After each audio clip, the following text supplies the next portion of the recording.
हाँ, तो लीजिए प्यारे बच्चों, फाइनली हम लेकर आ चुका है जो कक्षा 10वीं अर्धवार्षिक विषय का जो सामाजिक विज्ञान का जो पेपर है वो कंप्लीट पेपर हम लेके आ चुके हैं। यहाँ पे आप अपने पेपर के कोड देख सकते हो। यहाँ पे आपको अनुक्रमांक आपको गणित में लिखने हैं, यानी अंकों में लिखने हैं। यहाँ पे आपको शब्दों में लिखने हैं। यहाँ पे प्रश्नों की संख्या आपकी 43 रहने वाली है और पूर्णांक आपके 70 रहने वाले, पृष्ठ आपके 4 रहने वाले, समय आपको 3 घंटे 15 रहने वाले। मैं आपसे वादा करता हूँ, यदि आप इस वीडियो को कंप्लीट वॉच कर लेते हो और फिर आप एग्जाम दे के आते हो और प्रत्येक प्रश्न का उत्तर याद कर लेते हो, आप 70 में से 70 मार्क्स फोड़ के आओगे। ठीक है, प्रत्येक विद्यार्थी। तो यहाँ पे आप 1003 पेपर के कोड देख सकते हो, सामान्य अनुदेश देख सकते हो और जनरल इंटरेक्शन देख सकते हो। तो यहाँ से आपको पहला प्रश्न पूछा है, क्या पूछा कि जर्मेनिया किस राष्ट्र का रूप बन गई थी। तो किस राष्ट्र का रूप बन गई थी आपको ये बताना है। तो देखिएगा, पहला प्रश्न आपसे बोला है कि जर्मेनिया किस राष्ट्र का रूपक बन गई थी। तो इसके अंदर प्यारे विद्यार्थियों आपका सह वाला विकल्प यानी कि जर्मनी आपका बिल्कुल करेक्ट आंसर हो जाएगा। अगला प्रश्न देखिए कि उगते सूरज की किरणें निम्न में से किसका प्रतीक है। यहाँ पे आपको उगते सूरज की जो किरणें हैं वो किसका प्रतीक है आपको ये बताना है। तो आजादी का मिलना, बहादुरी का, शांति का, या फिर एक नए युग के सूत्रपात का। तो यहाँ पे एक नए युग का सूत्रपात का यानी कि द वाला विकल्प आपका बिल्कुल क्या हो जाएगा भाई, राइट आंसर हो जाएगा। प्यारे विद्यार्थियों अगला प्रश्न देखिएगा कि जलियांवाला बाग हत्याकांड कब हुआ था। तो आपका जलियांवाला बाग हत्याकांड था वो कब हुआ था, 13 अप्रैल 1919 को हुआ था। यहाँ पे सह वाला विकल्प आपका बिल्कुल करेक्ट आंसर हो जाएगा। 9 अप्रैल 1919 को नहीं हुआ था, 10 अप्रैल 1919 को नहीं हुआ था और 19 अप्रैल 1919 को भी नहीं हुआ था। प्यारे विद्यार्थियों अगला प्रश्न देखिए कि महात्मा गांधी के कौन से गोलमेज में सम्मेलन में भाग लिया था। तो महात्मा गांधी कौन से गोलमेज सम्मेलन में आपको क्या लिया था भाई, भाग लिया था, ये आपको बताना है। तो महात्मा गांधी थे तो आपके द्वितीय गोलमेज के अंदर क्या लिए थे भाई, भाग लिए थे। किसके अंदर है, प्रथम के लिए अंदर लिए थे, द्वितीय के, तृतीय के, या फिर इनमें से कोई नहीं। तो यहाँ पे द्वितीय बिल्कुल क्या हो जाएगा भाई, करेक्ट आंसर हो जाएगा। यहाँ पे 20 सेकंड हो जाएगा और यहाँ पे 13 अप्रैल 1919 हो जाएगा और यहाँ पे आपका डी वाला विकल्प करेक्ट हो जाएगा और यहाँ पे सी वाला विकल्प आपका करेक्ट आंसर हो जाएगा। यहाँ पे देखिएगा आपको पांचवा प्रश्न आपसे बोला है कि प्रसिद्ध ब्रिटेन वुड्स नामक स्थान पर किस देश में है। तो अमेरिका में है, इंग्लैंड में है, अफ्रीका में है, या फिर द चीन के अंदर है। तो यहाँ पे आपको बताना है तो किसके अंदर है। तो यहाँ पे आपका अमेरिका के अंदर है, यानी कि ए वाला विकल्प आपका बिल्कुल करेक्ट आंसर हो जाएगा। प्यारे विद्यार्थियों अगला प्रश्न देखिएगा, छठवां प्रश्न आपसे बोल रहा है कि 1871 के अंदर राजा विलियम प्रथम को किस देश का सम्राट घोषित किया गया था, आपको ये बताना है। तो प्यारे विद्यार्थियों यहाँ पे इटली, फ्रांस से जर्मनी और द आपका अमेरिका। तो यहाँ पे जर्मनी आपका बिल्कुल क्या हो जाएगा भाई, राइट आंसर हो जाएगा। इनकी सह वाला विकल्प आपका बिल्कुल क्या हो जाएगा भाई, करेक्ट आंसर हो जाएगा। तो प्यारे विद्यार्थियों यहाँ पे आपके 6 के 6 क्वेश्चन आपने कंप्लीट रूप से हल कर लिए हैं। 6 प्रश्न हमने संपूर्ण हल अपने कर लिया है और बढ़ते हैं अगले प्रश्न की तरफ। अगला प्रश्न आपसे बोला है कि द्वितीय विश्व युद्ध कितने वर्षों तक चला। तो द्वितीय विश्व युद्ध था वो आपका कितने वर्षों तक चला ये बताना है। यहाँ पे देखिएगा आपसे पूछे कि द्वितीय विश्व युद्ध था तो आपका कितने वर्षों तक चला, 2, 4, 6 व 8 है। तो जो आपका द्वितीय विश्व युद्ध था वो आपके 6 वर्षों तक चला। तो यहाँ पे 6 वाला विकल्प बिल्कुल करेक्ट आंसर हो जाएगा। अगला प्रश्न देखिए कि बंगाल में देश की पहली जूट किस वर्ष में प्रारंभ हुई। 1855 के अंदर, 1860 के अंदर, 1862 के अंदर, या फिर 1872 के अंदर। यहाँ पे आपका 1855 यानी कि ए वाला विकल्प आपका बिल्कुल राइट आंसर हो जाएगा। अगला प्रश्न देखिएगा, निम्नलिखित में से कौन सी कंपनी एक से अधिक देशों में उत्पादन का नियंत्रण तथा स्वामित्व रखती है। तो स्थायी कंपनी, सरकारी कंपनी, राष्ट्र कंपनी, या फिर बहुराष्ट्र कंपनी। तो यहाँ पे आपका जो कौन सी कंपनी भाई, बहुराष्ट्र कंपनी, यानी कि द वाला विकल्प आपका बिल्कुल क्या हो जाएगा भाई, राइट आंसर हो जाएगा। प्यारे बच्चों अगला प्रश्न देखिएगा, अगला प्रश्न आपसे क्या बोल रहा है, 10वें नंबर का प्रश्न आपसे बोल रहा है कि भारत में इसके द्वारा करेंसी नोट जारी किए थे। Bank of India, state bank of India, reserve bank of India, या फिर यूनियन बैंक ऑफ इंडिया। तो यहाँ पे आपका सही वाला विकल्प आपका बिल्कुल क्या हो जाएगा भाई, करेक्ट आंसर हो जाएगा। यहाँ पे देखिए भाई अगला प्रश्न आपसे बोल रहा है, जो आपका 11वां प्रश्न है वो आपसे बोल रहा है 10 क्वेश्चन हमने कंप्लीट सोल्व कर लिए। 11वां प्रश्न बोल रहा है कि कौन सा प्रगलन उद्योग भारत का दूसरा सर्वाधिक महत्वपूर्ण धातु शोधन उद्योग है। लोहा अयस्क प्रगलन, एल्यूमिनियम प्रगलन, या फिर तांबा प्रगलन, या फिर सीसा प्रगलन है। यहाँ पे आपको बताना है तो यहाँ पे आपका राइट आंसर ब वाला विकल्प हो जाएगा, यानी कि एल्यूमिनियम प्रगलन है। ब वाला विकल्प आपका बिल्कुल करेक्ट आंसर हो जाएगा। और यहाँ पे देखिएगा आपसे बोला है कि अफ्रीका में 1890 के दशक में खालिस्तान नामक बीमारी बहुत तेजी से फैली थी। तो कौन सी बीमारी तेजी से फैली थी, उसका नाम है आपका रीडर पेस्ट है। अगला देखिएगा आपसे बोला है कि तृतीय क्षेत्र को कहा जाता है। तो तृतीय क्षेत्र को क्या कहा जाता है आपको बताना है। तो तृतीय क्षेत्र को सेवा क्षेत्र कहा जाता है। कौन सा क्षेत्र कहा जाता है, सेवा क्षेत्र कहा जाता है। अगला देखिएगा आपसे पूछे कि बहुराष्ट्रीय कंपनियां के द्वारा किए गए निवेश को खालिस्तान कहते हैं। जो बहुराष्ट्रीय कंपनियां जो निवेश करती हैं उसे कौन सा निवेश कहते हैं, तो विदेशी निवेश कहते हैं। कौन सा निवेश कहते हैं, वह विदेशी निवेश कहते हैं। अगला देखिएगा, आपसे बोला है कि अगला प्रश्न आपसे क्या बोल रहे हैं कि खादानी राजस्थान खालिस्तान जिले में पाए जाते हैं। आपका जो खादानी राजस्थान है, खादीन राजस्थान है, वो राजस्थान के किस जिले में पाए जाते हैं? तो खादीन राजस्थान के जैसलमेर जिले के अंदर पाए जाते हैं। तो मैं यहाँ पे लिख देता हूँ आपका जैसलमेर,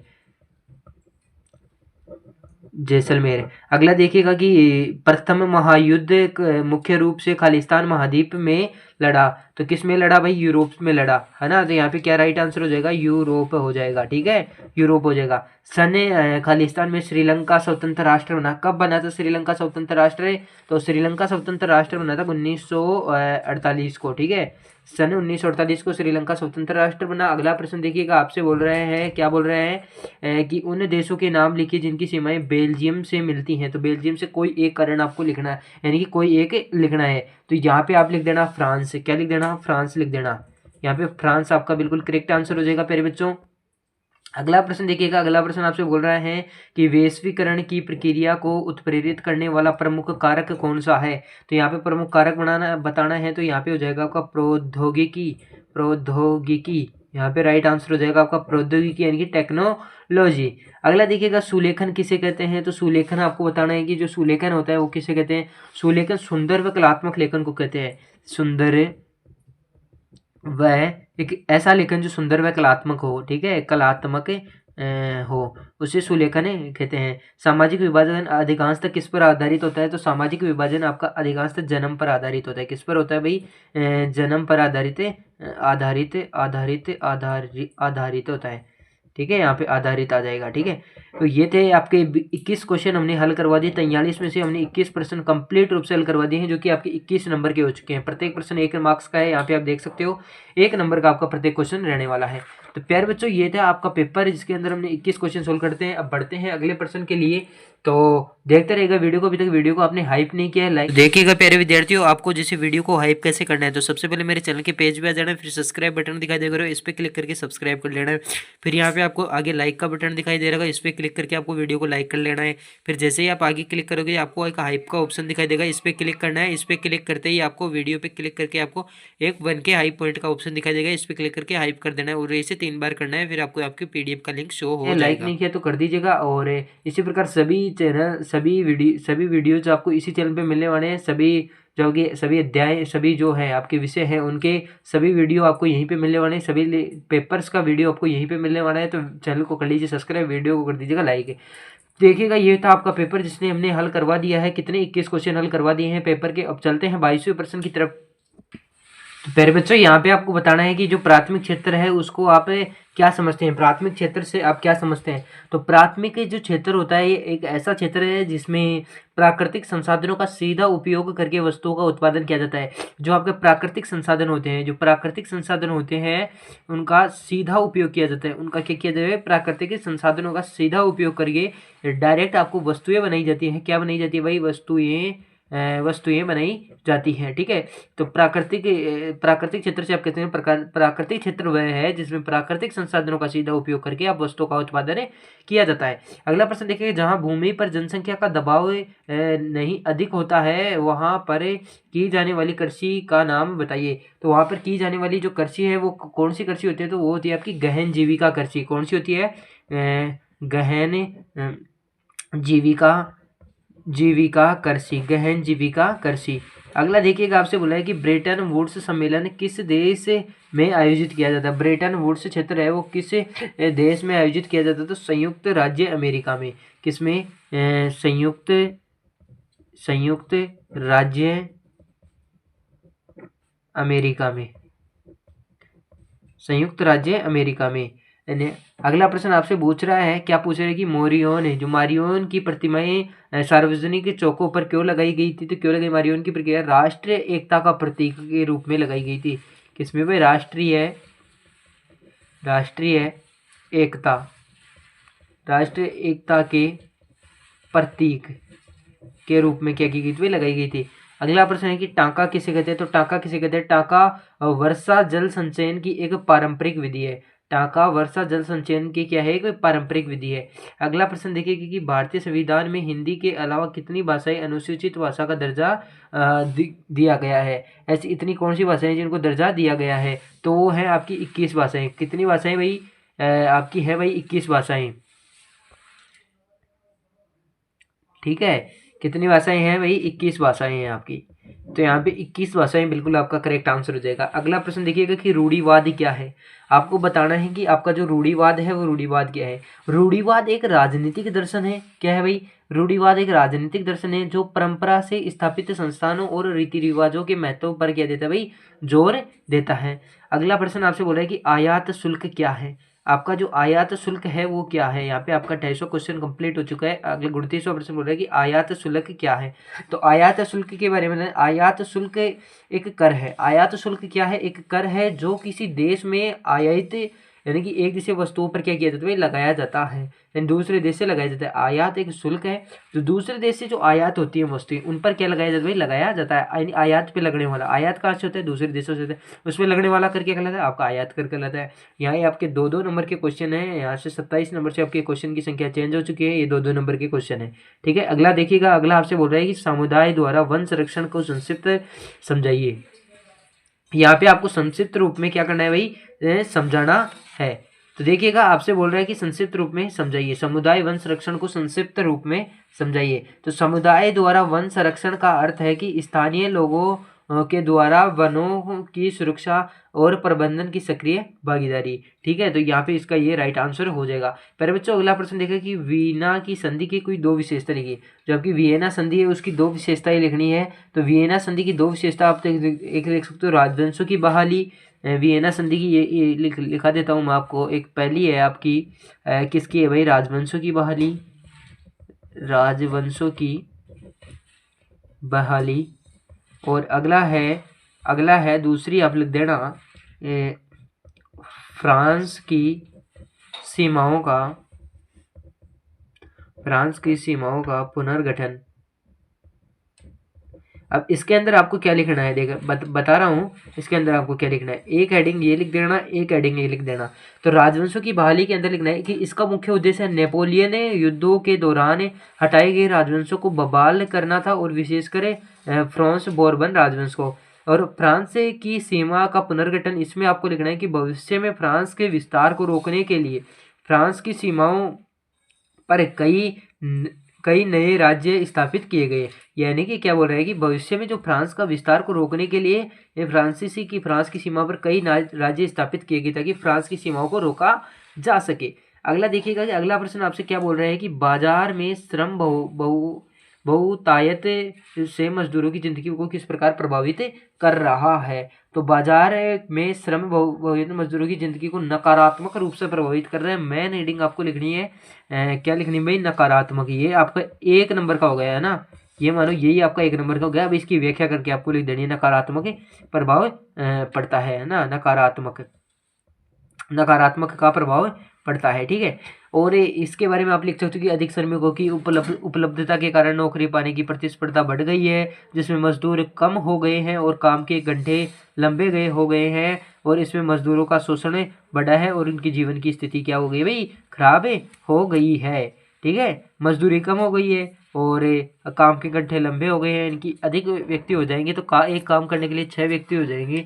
तो आप जिसमें जो कम पैसों में काम करेगा उससे लेंगे। ठीक है, तो इसी प्रकार ये मजदूरों की जिंदगी पर एक नकारात्मक प्रभाव ही पड़ रहा है। अगला देखिए, कर्तन दहन कृषि क्या है। आपको बताना है कि कर्तन दहन कृषि क्या है। तो कर्तन दहन कृषि किसे कहते हैं ये आपको बताना है। तो कर्तन दहन कृषि एक और झूमिंग कृषि कहते हैं। खेती का एक ऐसा पारंपरिक तरीका जिसमें जंगल के एक हिस्से को काटकर जलाकर साफ किया जाता है ना, और यानी कि एक हिस्से को काट देंगे फिर उसे जलाकर साफ किया जाता है, फिर वहाँ पे क्या की जाती है, कृषि की जाती है उस राख का उपयोग करके। यहाँ से अगला प्रश्न आपसे बोल रहा है कि वन्य जीवों के सुविद्य जातियों पर आपको क्या लिखनी है, टिप्पणी लिखनी है। सुविद्य जातियाँ होती कौन सी है, वे प्रजातियाँ जिनमें इनकी संख्या इतनी कम हो गई है कि यदि इनको प्रभावित रूप से परिस्थितियाँ नहीं बदली तो वे क्या हो जाएंगे, भविष्य में लुप्त हो जाएंगी। यानी कि लुप्त नहीं हुई है, इनकी लुप्त होने की कगार पर है, वो कौन सी जातियाँ कहलाती है, आपकी सुविद्य जातियाँ कहलाती हैं।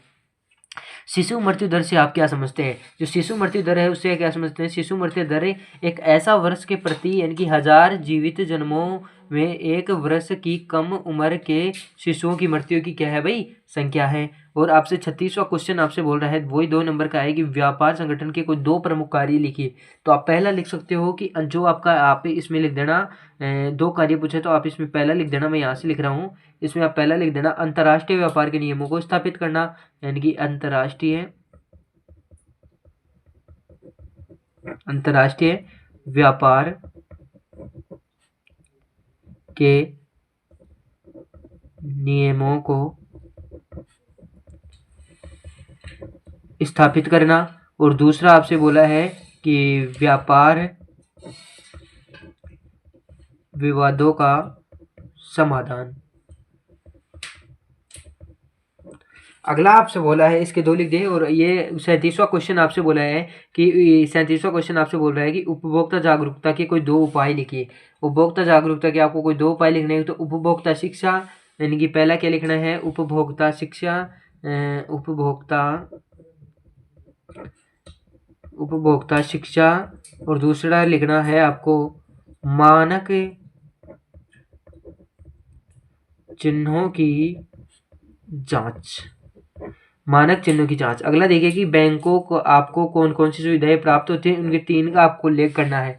बैंक से तो जमा की स्वीकृति मिलती है, आप पैसे जमा कर सकते हो, एक तो ये लिख देना। दूसरा, आप जब लोन लेना चाहते हो तो लोन ले सकते हो, यानी बैंक से आप कर्ज भी ले सकते हो।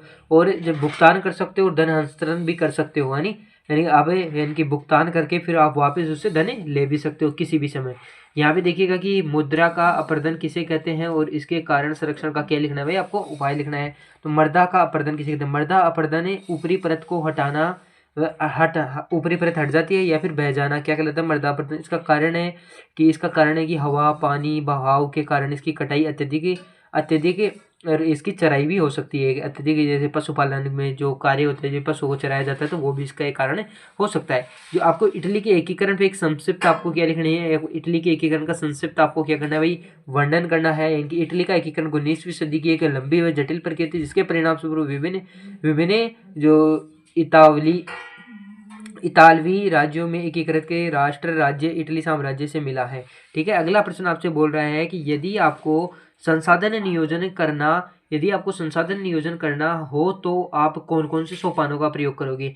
यहाँ पे आपको सोपानों का प्रयोग करने के लिए बोल रहा है, तो कौन कौन से सोपानों का आप प्रयोग करोगे ये आपको बताना है। तो यहाँ पे आप लिख सकते हो जो सोपान है, जैसे आप लिख सकते हो कि संसाधनों की पहचान और उनकी सूची बनाना, योजना बनाना, क्रियान्वयन करना, है ना। ये 3 पॉइंट आप इसमें लिख दीजिएगा, 3 नंबर का ये।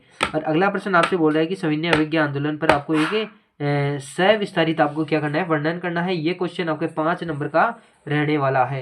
ये क्वेश्चन आपके कितने नंबर का रहने वाला है, 5 नंबर का रहने वाला है। तो प्यारे विद्यार्थियों, ये आपके 42 क्वेश्चन मैंने हल कर दिए हैं और पेपर में आपके शायद 43 क्वेश्चन ही है ना। तो 42 प्रश्नों का कंप्लीट हल मैंने दे दिया है। सविनय विज्ञान के बारे में आपसे बोला 5 नंबर का है, यानी कि आपको इसके ऊपर 20 से 30 लाइन, हाँ 20 से 25 लाइन आपको इस पर लिखनी पड़ेगी सविनय अवज्ञा आंदोलन के ऊपर। जैसे आप इससे लिख दें, इसकी शुरुआत है, उद्देश्य है, इसके प्रभाव है।